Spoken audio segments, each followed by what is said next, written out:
미술 전문 PD 정철훈의 미술 이야기. 피카소의 기적의 해는 어떻게 탄생했는가? 1927년 1월, 파리의 번화가 백화점 앞에 빛나는 푸른 눈을 가진 금발의 소녀가 지나가고 있었다. 이 모습에 매료된 한 중년 신사는 그녀에게 다가가 자신의 그림 모델이 되어줄 수 있냐고 물었다. 그리고 자신을 피카소라고 했다. 소녀는 피카소가 누군지 몰랐다. 그러나 예술가가 자신을 아름답다고 여겼다는 사실에 그녀는 흥분했다. 피카소의 나이 45살, 소녀인 마리 테레즈 왈터는 17살이었다.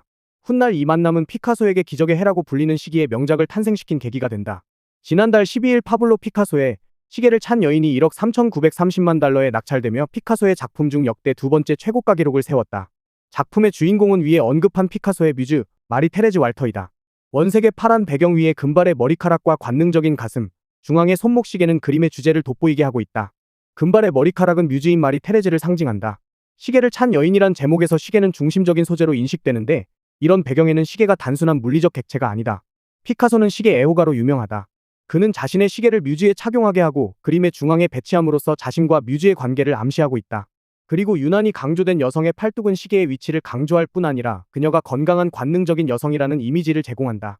1932년 6월, 파리에서 대규모 회고전이 성공리에 시작된 후 안식처인 포도원으로 돌아온 피카소는 전시 준비의 스트레스와 시간 제약에서 벗어나 모처럼 평화로운 분위기에서 시계를 찬 여인을 그렸다.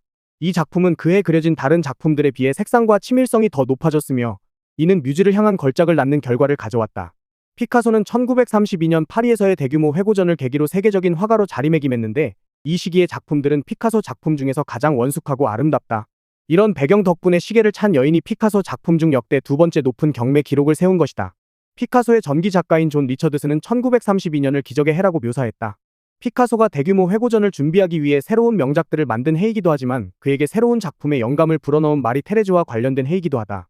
이 시기 피카소의 작품은 온통 마리 테레즈 한 사람만을 표현하고 있다. 그는 마리 테레즈의 얼굴을 통해서 세상을 보았다. 사랑으로 가득 찬 밝은 마음으로 그는 행복감이 넘쳐 오르는 기운의 그림들을 그렸다. 가장 눈에 띄는 표현의 변화는 여성의 몸을 표현하는 방식이었다. 선은 둥글게 느린 파도처럼 부드럽게 처리되고 색상은 빨강과 녹색의 강렬한 보색 대비를 이룬다. 작품을 보면 뮤즈를 향한 그의 사랑이 저절로 보인다. 이러한 표현이 가장 잘 나타난 작품은 이 시기에 그려진 휴식이다. 그의 작품 중 가장 상징적인 이미지를 나타내는 작품이다. 휴식은 마리 테레즈의 평온하고 사랑스러운 모습을 담고 있다. 그리스 풍의 금발 머리는 당연히 마리 테레즈를 암시하고 있고 팔베개에 얼굴을 대고 누워있는 평화로운 뮤즈의 붉은 입술과 솟은 콧날 그리고 감은 눈에는 사랑과 욕망 그리고 순수함이 느껴진다. 작가가 모든 초점을 뮤즈의 얼굴에 집중함으로써 그녀에 대한 욕망과 평화로움을 극대화하고 있다. 피카소는 마리 테레즈의 평화로운 욕망을 나타내는 잠자는 모습을 여러 작품으로 남겼는데 그 중에 우리에게 가장 잘 알려진 작품이 꿈이다. 이 작품에서 피카소는 1920년대 그의 작품에서 보이는 특징인 기하학적 묘사와 과격한 초현실주의적 가닥을 버리고 아라베스크 형태의 부드럽고 조화로운 곡선을 사용하기 시작한다. 전기 작가 존 리처드슨에 따르면 피카소는 여성이 잠든 것을 볼 때 그녀를 이해하려고 노력한다라고 고백했다. 잠자는 뮤즈에 대한 주제는 누워있는 자세뿐만 아니라 의자에 앉아있는 모습까지 다양한 모습으로 그의 작품에서 나타났다. 잠의 이미지는 잠자는 동안의 망각 속에서 뮤즈는 자신을 잃어버린 것처럼 보인다는 것이다. 이러한 표현 방식은 프로이트의 무의식과 연관성을 지어볼 수 있다. 그리고 이는 초현실주의적인 이미지로 투영되어 나타난다. 우리에게 잘 알려진 작품 꿈에서 의자에 앉아 잠든 뮤즈는 관능적인 모습으로 표현되어 있다. 두 손은 여성의 욕망을 상징하는 듯이 복부에 모아져 있고 얇은 옷 사이로 뮤즈는 한쪽 가슴을 드러내고 있다. 매혹적인 욕망을 드러내듯 뮤즈가 앉은 의자는 강렬한 붉은색으로 표현되어 있다. 여성의 가치는 화려한 목걸이에 걸려 있으며 눈을 감고 있는 얼굴은 두 개의 얼굴로 분할되어 있다. 두껍고 관능적인 붉은 입술 위로 이마와 코를 하나로 묶는 굵은 곡선으로 그려져 있다. 얼굴에는 여러 상징이 나타난다. 두 개의 얼굴을 그리는 방식은 입체파의 그림에서 다른 각도에서 보는 이미지를 형상화할 때 나타나는데 이 작품에서 피카소는 여성의 얼굴 윗부분에 남성의 성기를 그려 넣은 것으로 추측된다. 얼굴에는 남성 성기를, 여성의 손은 여성의 중요 부위에 모아져 있는 이 그림은 피카소가 그의 뮤즈에게 느꼈던 성적 욕망과 그녀가 꿈꾸는 성적 욕망을 꿈이라는 무의식의 주제를 통해 연결하고 있다. 단순하고 부드럽게 흐르는 곡선을 따라 뮤즈는 평온한 자세로 꿈을 꾸고 있으며 금발의 노란색은 피카소가 그녀를 표현할 때마다 사용하는 상징적인 색상이다. 그리고 빨간색과 녹색 두 가지 보색 사이에 머리를 배치하여 캔버스에 두껍게 적용하고 배경 아래에는 검은색을 사용하여 강조했다. 이런 방식으로 피카소는 그의 뮤즈를 사랑과 욕망, 매력을 지닌 여신과 같은 존재로 이상화했고 그의 작품을 빛나게 했다. 피카소의 꿈은 2013년 개인 간 거래에서 1억 5,500만 달러에 거래되었다. 피카소의 예술적 세계에서 가장 화려한 해인 1932년 기적의 해에 제작된 작품 중에 빼놓을 수 없는 작품이 거울 앞의 소녀다. 피카소는 이 작품에 대해 유독 애정을 표시했다. 그는 인간이 창조하는 작품은 자전적 일기의 형태라고 말하며 이 작품이 자신의 자전적인 이야기를 담고 있음을 암시했다. 거울 앞의 소녀는 다양한 상징으로 유명하다.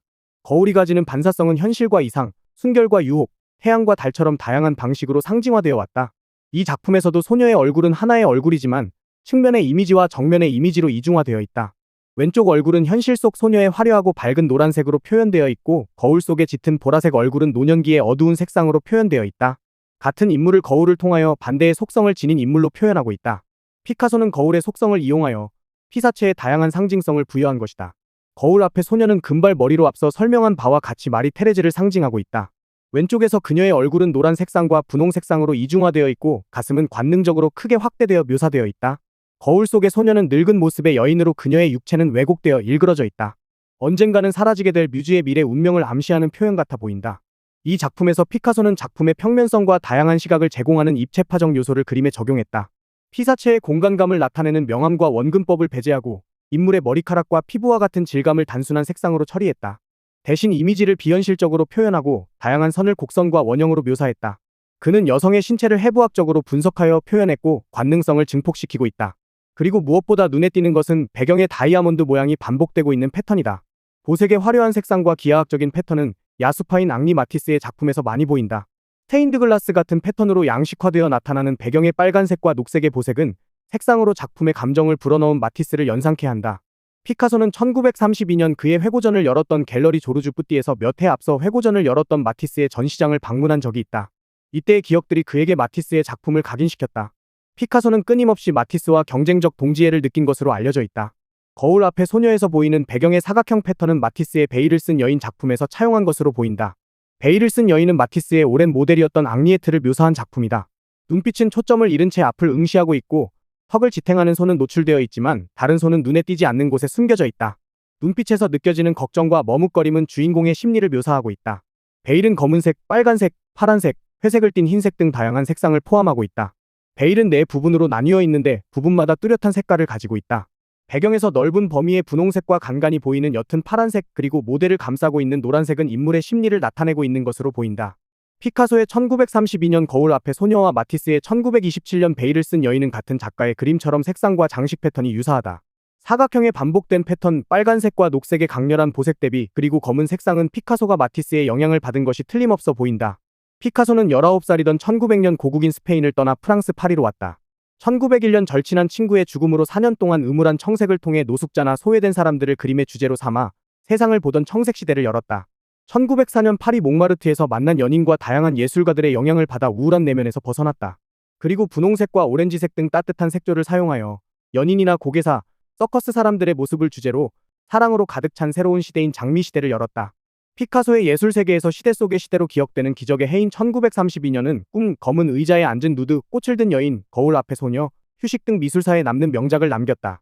날카로운 선들은 사랑스러운 뮤즈의 몸을 통하여 둥글고 부드러운 선으로 묘사되었고 색조는 밝고 화려한 보색의 색상으로 변화했다. 사회적으로 용인받지 못하는 그들의 만남이었지만 피카소는 마리 테레즈의 이미지를 그림 속에서 재창조의 입체주의와 초현실주의의 여신을 만들어냈다. 1973년 피카소가 사망하기 일주일 전에 그들은 전화통화를 했다. 서로의 안부를 물었을 때 그녀는 전화에서 피카소의 죽음이 임박했다는 것을 직감했다. 피카소가 사망한 4년 후인 1977년 10월 그녀는 스스로 목숨을 끊었다. 더 칼럼니스트